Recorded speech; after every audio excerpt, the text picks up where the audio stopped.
24 घन्टानि गेजेराव निमाहा बियाब्ला जों गोख्रों राहा लागोन। बड'सा ब्रह्म फेसबुक पेजआबो निमाहा बिनांगौ। माहारियारि आफादनि मोदोमाव आखाइ होनायखौ जों निन्दा खालामो। गिबियावनो नोंथांमोना नैबे भिडिअखौ नायनानै लाग्रो।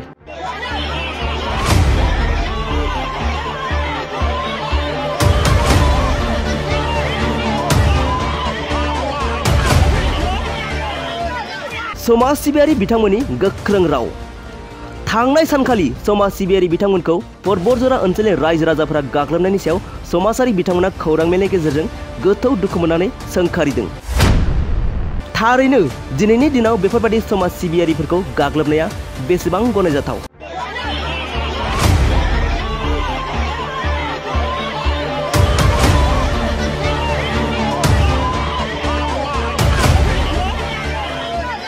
खौरां मोननाय बायदिब्ला बै समाज सिबियारि बिथांमोना थार्मेल पावार प्रजेक्ट बानायनो लानायाव जेंना नुजाथिनायखौ लानानै सावरायनो थांदोंमोन।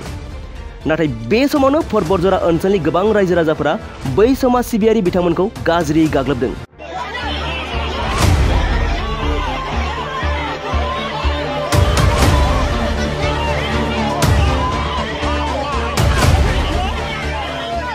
रायजो राजाफोरा समाज सिबियारि बिथांमोनखौ गाग्लोबनायनि सायाव समाज सिबियारि बिथांमोना खौरां मेलनि गेजेरजों माखासे गोख्रों बाथ्रा बुंथिदों।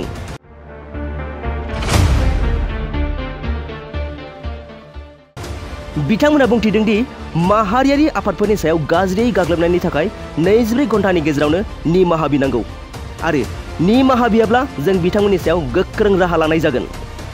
बेजों लोगोसेनो बड'सा ब्रह्म फेसबुक पेजआबो माहारियारि आफादखौ सिखाव दालाल बुंनायनि थाखाय निमाहा बिनांगौ आरो बिथाङा निमाहा बियाब्ला जों बिथांनि सायावबो आयेननि राहा लानाय जागोन होनना गोख्रों बाथ्रा बुंथिदों समाज सिबियारि बिथांमोना। बेनि अनगायैबो बिथांमोनहा खौरां मेलनि गेजेरजों मा बाथ्रा फोरमायखो बिथांमोननिफ्राय आबुङै मिथिना लानि फै। गिबियावनो बड'सा चेनेल आरो बड'लेण्ड चेनेलनिसिम आंनि गोसो गोरबोनि हामलायनायखौ जासिहरबाय। दा दिनै बेयाव जोङो मोनसे रायजो राजाफोरनिसिम मैयानि जाथाय जे बासबारियाव आदानि कम्पानिखौ लानानै जे जानाय जाथाय, बे जाथायनि सायाव जोङो परबरजरा जिल्ला माहारियारि आफाद मोनब्रै माहारियारि आफादा खौसेयै बर'फोरनि मोनफ्रोमबो अलखद समाव बाहागो लाग्रा माहारियारि आफाद हिसाबै जोङो मैयानि समाव बाहागो लाहैदोंमोन आरो बे बाहागो लाहैनाय समाव माखासे थासारि जोंनि गेजेराव सोमजिदों। दा बे थासारिनि सायावनो जों क्लियारिफिकेसन होथारनांगोन होननानै दिनै मंगला जरानि बे जोंनि जिल्ला बर' थुनलाइ आफादनि मावख'आव जों लिंथुमनाय जादों। बावैसो सिगां जोंनि जिल्लानि आफादगिरि बिथाङा माखासे क्लियारिफिकेसनखौ होबाय। दा आं बिनि सायाव माखासे नैबे थालांनाय माबाखौहाय आं थोंजोङै बुंनो सानदों। दा जाथाया जाहैबाय जोङो बै फाग्लिजरा पार्ट 2 आव जाथाय जानाय जायगायाव थांनानै मोजां गाज्रि खौरां लानो होननानै जोङो गिबियावनो बै गामिनि गावबुरा बिथां सनेन्द्र ब्रह्म, बिथाङा बासबारि गावबुरा सन्थानिबो आफादगिरि आरो लोगोसे कापुर सिं ब्रह्म फाग्लिजरानि गावबुरा, बिथांजों जोङो माने एपइन्टमेन्ट लाखानाय जादों। दा एपइन्टमेन्ट लानाय बायदि बिथाङा 1 घन्टानि उनाव गामियावनो मोनसे रायलायनायनि पिन पइन्टखौ होदों जोंनो। दा बे हिसाबै जोङो गामियाव थांनानै थाहैदोंमोन आरो दा गामियाव थांनायनि उनाव नुहैबाय बिथांमोनहा मोनसे जायगायावहाय माने आलदा टिमजों बासबारियाव आलदा टिमजों सावरायगासिनो दं। बिथांमोनहा बुंबाय नोंथांमोनजों 1 घन्टानि उनाव सावरायगोन। दा बे हिसाबै जोङो मोनसे जायगायाव सासे मानसिनि न'खराव जोङो दै लोंथावथाव जिरायनानै थानाय समाव माने थासारिया एसे गाज्रि जादों।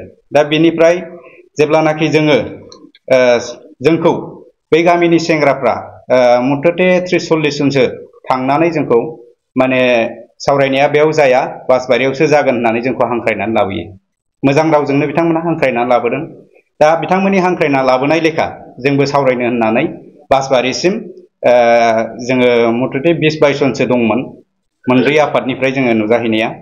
दा बेयावहाय जेब्लानाखि फैयो अब्ला बै फाग्लिजरा पार्ट 2 नि रायजो राजाफ्रा हिनजाव हौवा बयबो ज' खौसेयै जोंखौ लामायावहाय गारिखौ लाखिनानै जोंनि दैदेनगिरिफोरनि सायाव गाज्रि थासारि सोमजिहोनायखौ जों नुनो मोनदों।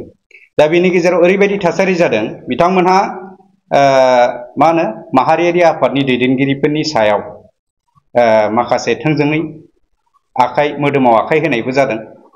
जों बेखौ दुखु मोननाय फोरमायदों।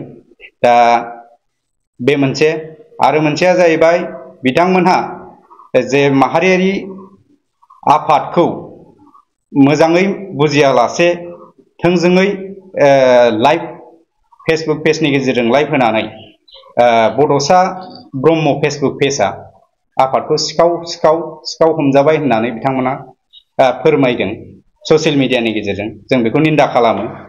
आरो मोनसेया जाहैबाय बिथांमोननि जे बाव सोमावसारनायनि जेनाखि आइजोफोर बिथांमोननि खुगायाव खोनासंजाथावै माखासे रावफोर जाय रावा सोद्रोमथि गैया बे रावखौ बिथांमोनहा बाहायदों। जों बेखौबो निन्दा खालामदों।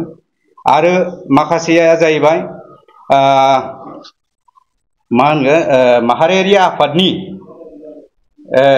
थांनायनि जे जाहोन बे जाहोनखौ बिथांमोना सोंस्लाबालासेनो जोंखौ थोंजोङै एटाक खालामनायाव जोंना माहारियारि आफादा दुखु मोननाय फोरमायदों।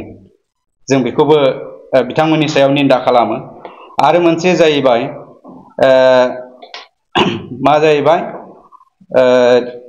जोङो माहारियारि आफादनि जेनाखि बे थांनायफोरखौ माने गाग्लोबनानै बिथांमोनहा जर जुलुमै मोनसे जायगायाव लानानै जोंखौ बायफर्स खालामनायफोरखौ माने गाग्लोबनानै बिथांमोनहा जर जुलुमै मोनसे जायगायाव लानानै जोंखौ बायफर्स खालामनानै गावसिनि मथे मिडिया खालामहोदों।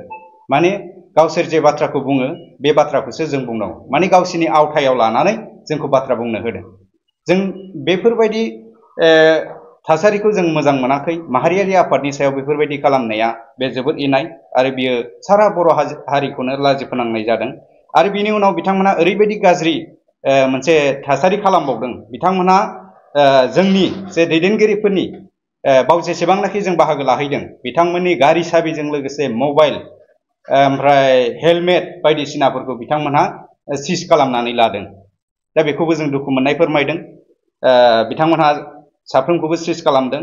आरो बिथांमोनहा माखासे गारियाव बुदों जोदों, सोरबाया ग्लासाव सौदों आरो बेनि उनाव अन्थाइ खुबैनाय जाथाय बिथांमोनहा बेफोर हाबाफारिखौ मावदों। दा जोङो माहारियारि आफादखौ बेबायदि खालामनायखौ जोङो गोथौयै दुखु मोननाय फोरमायदों। आरो बिथांमोननि सायाव जोङो ओरैबायदि बुंगोन, बिथांमोनहा दिनैनो बा 24 घन्टानि गेजेरावनो मोनब्रै माहारियारि आफादखौ बेफोरबायदि खालामनायनि दायाव रायजो राजाफोरनि सिगाङाव 24 घन्टानि गेजेराव क्लियारिफिकेसन निमाहा बिनांगौ बिसोरो। आरो निमाहा बियाबा जों मोनब्रै माहारियारि आफादा बिथांमोननि सायाव माखासे आयेननि राहा लानाय जागोन। आरो आं थोंजोङै स्पेसियेलि नैबे बड'सा ब्रह्म फेसबुक पेजखौ आं खावलायहरनो लुबैदों। बड'सा ब्रह्म फेसबुक पेजआ स्पेसियेलि बियो जोंनि माहारियारि आफादखौ सिखाव दाखायत होननायनि थाखाय बियो निमाहा बिनांगौ। आरो बिथाङा जोंखौ बबे नोजोरजों सिखाव नुदों माहारियारि आफादखौ बेखौ क्लियारिफिकेसन होनांगौ। दा बिथाङाबो निमाहा बियाबा जों बिथांनि सायावबो आयेननि राहा लानाय जागोन। आरो मोनसे बाथ्राया बेनो, बिथांमोननि रायजोनि मानसिफ्रा जोंखौ थोंजोङै हा फाननानै जाग्रा, थाखा लानानै फैदों, दालाल, बेबायदि माहारियारि आफादफोरनि सायाव बेबायदि अजद दैखांदों, गाज्रि राव दैखांदों। दा आं खावलायदों बिथांमोनहा जोंखौ बेबायदि होननायनि थाखाय बिथांमोनहाबो निमाहा बिनांगौ। आरो बे फाग्लिजरा गामिनि जायफोरनाखि दैदेनगिरि बिथांमोनहा एपइन्टमेन्ट लासेयावबो, बिथांमोनहानो एपइन्टमेन्ट होसेयावबो जोंनि सायाव माहारियारि आफादनि सायाव बेबायदि एटाक खालामनायखौ बे जायगानि गावबुराफोरा माने निमाहा बिनांगौ 24 घन्टानि गेजेराव। नङाबा जों माहारियारि आफादा आयेननि राहा लानाय जागोन। जों बेखौनो खावलायदों। जोङो सिगाङाव बुंनाय बायदि बिथांमोना सोमावसारदों थिगैनो, किन्तु माहारियारि आफादनि सायाव मोदोमाव आखाइ होनायखौ जोङो निन्दा खालामो। दा माहारियारि आफादनि जायफोर बाहागो लाहैदोंमोन बेयाव जोंनि ट्राइबेल संघनि मानगोनां आफादगिरि निरन्जन ब्रह्म सार, आरो जोंनि क'क्राझार जिल्ला बर' थुनलाइ आफादनि मानगोनां आफादगिरि, आरो जोंना मोनब्रै गुदि बर' थुनलाइ आफादनि आफादगिरि नेहाथारि, आरो क'क्राझार जिल्ला बर' समाज आफादनि आफादगिरि, आरो क'क्राझार जिल्ला बर' हारिमु आफादनि मानगोनां आफादगिरि बिथांमोनजों जयैनो खौसेयै बाहागो लाहैदोंमोन। आरो बिनि गेजेराव जोंनि बरगुजरा जिल्ला बर' हारिमु आफादनि मानगोनां आफादगिरिखौ बिथांमोनहा गाज्रि एटाक खालामदों। बिथांमोनहा बिनि थाखाय निमाहा बिनांगौ। आरो जोंनि जाय बासबारि गुदि बर' थुनलाइ आफादनि गाहाय नेहाथारि बिथां लकिनाथ ब्रह्म बिथांखौबो बिथाङा बासबारिनिनो सुबुं, अब्लाबो बिथांनि सायाव बिथांमोनहा गाज्रियै एटाक खालामनाय जाथाय सौदों, बुदों, बायदिसिना रोखोमनि बिथांमोनहा एटाक खालामदों। दा बिनि सायाव बिथांमोनहा थाबैनो 24 घन्टानि गेजेरावनो निमाहा बिनांगौ, जों बेखौ गोख्रोङै दाबि खालामदों। आरो जाहाथे माहारियारि आफादफोरनि सायाव बेफोरबायदि इनाय हाबाखौ बिथांमोना इनाय हाबा मावनायखौ दिनैनिफ्रायनो गारथों। आरो माहारियारि आफाद बा बर' समाजजों बिथांमोनहा गोरोबना थानायखौ जों लुबैयो। दा आं बेखौनो खावलायबाय। जोबथारनायाव जोङो 24 घन्टा बे टाइमखौ जों नेनानै थाबाय। आरो 24 घन्टानि गेजेराव जों बिथांमोननिफ्राय निमाहा बिनाय मोनसे रादाब मोनाब्ला जोङो माहारियारि आफाद मोनब्रै आफादा जों थोंजोङै बेखौहाय आयेननि राहा लानाय जागोन। आं बेखौनो फोरमायहरबाय।